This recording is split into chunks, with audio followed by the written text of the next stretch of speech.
بسم الله الرحمن الرحيم. السلام عليكم ورحمة الله وبركاته. ازيكم يا حبايبي، عاملين ايه؟ احنا النهارده معانا بفتيك الكداب. تعالوا نشوف طريقته ازاي ونعمله مع بعض. يلا سموا الله، بسم الله. احنا جبنا هنا 3/4 مفروم، معانا بصلتين وفرمناهم او بشرناهم وصفنا منهم المية. معانا البهارات بتاعتنا: ملح، سكر، فلفل اسمر، 7 بهارات بس، مفيش اكتر من كده. وهنحط البهارات وهنحط الحاجة زي ما احنا شفناها في الكبة مع بعض، وهنفرمها. وهي كده كانت كده طلعت معانا ايه من الكبة. ما شاء الله، عجينتها متماسكة وحلوة معانا. احنا بقى هنا هنجيب ايه، كورناها حتت اهي. جبنا بقى كيس تلاجة وفتحناه، وهنحط فيه معلقتين دقيق، وهنجيب الكور، واحدة واحدة بواحدة، حتة بحتة زي ما انت عاوزة. انت وحريتك بقى، عاوزة تكبريها عاوزة تصغريها حسب ما انت عاوزة. وبنطبق الكيس عليها، بنحط لها شويه دقيق، وبنطبق الكيس عليها ونبططها. بتبططها بشكل عشوائي، مش شرط شكل يعني ايه، اي حاجه اللي انت عاوزاه. وتعمليها بالدقيق من على وشها، وايه اهي ما شاء الله متماسكه وجميله مفيش فيها حاجه. اهي هنجيب برضك واحده كمان اهيت معاكم برضك اهي، وهنبططها. والدقيق شوية بشوية نحطهم على وشها، حاجة بسيطة عشان تتبطط معنا. والكيس برضك ايه بيساعد ايه على فردها، ما تلزقش في ايدك ولا حاجة. ما شاء الله كانت جميلة واكلها حلو، ويجربوها برضو. كانت حلوة متماسكة، ما فكتش مننا في الزيت ولا فكت مننا واحنا بنبططها. عشان ايه اتفرمت جامد في الكبة او على ايدك عادي زي ما انت عاوز. اعجنيها جامد على ايدك او في الكبة، وهي تطلع معاكي حلو. هتلاقي خيوط فيها، الخيوط البيضة ديت هي اللي ايه بتمسكها في بعضها.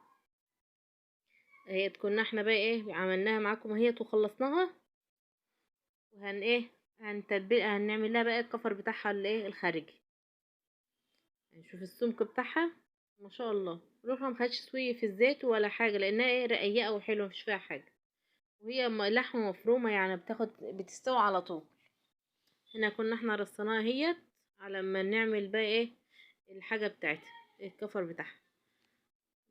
واوريها لكم اهيت، يعني مفيش فيهم حاجه يعني فكه ولا حاجه. جبنا هنا بيضتين وتلات 4 معالق لبن، ومعلقتين 3 معالق كبار نشا، ونص كوبايه دقيق، وكوبايه بقسماط.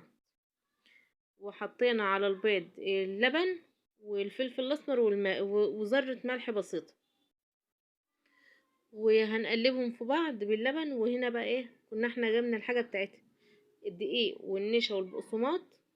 وهنحط ايه رشه فلفل اسمر ورشه ملح برضو بسيطه، ونحط لها رشة بصل بودر وتوم بودر على الكفر اللي بره ده. وهنعملها في البيض، وهنشيلها من البيض نحطها ايه في الحاجة اللي احنا عاملينها دي، في الدقيق والبقسماط والحاجة بتاعتها. وعلى كده وتعمليها بقى وتسيبيها ايه تركنيها ساعة في الفريزر. تحطها بعد ما تعمل تبلتيها ما عملتيها، وتحطيها ساعة في الفريزر عشان تتمسك وما تيجي تقليها ما تبقى حلو. ولو انتي قلتها عادي دلوقتي كده برضك ما تفكش ولا حاجه، بس هي يعني عملتها وحطيتها في الفريزر، بس هي لازم تتحط ساعه في الفريزر. وعملناها مع بعض اهيت، وكانت طريقتها سهله وخفيفه مفيش فيها حاجه. هنا يلا نشوفها بعد ما طلعت اهيت وعملناها.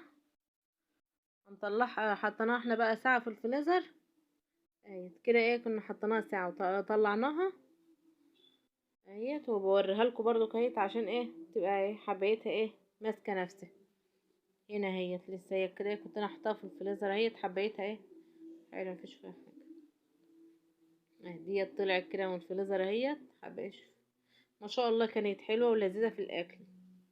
هنا بقى بنحمر سخان الزيت، وما نقدحوش قوي يعني، عشان ما تاخدش لون مننا بسرعه وما تستواش. وما احط اول واحده او واحط حسب المقلايه اللي انت بتحمري فيها، ووطي ووسطن النار عشان تستوى معايا. ما شاء الله كانت جميلة، وعملنا معاها رز اصفر بكبد وقوانص وبسلة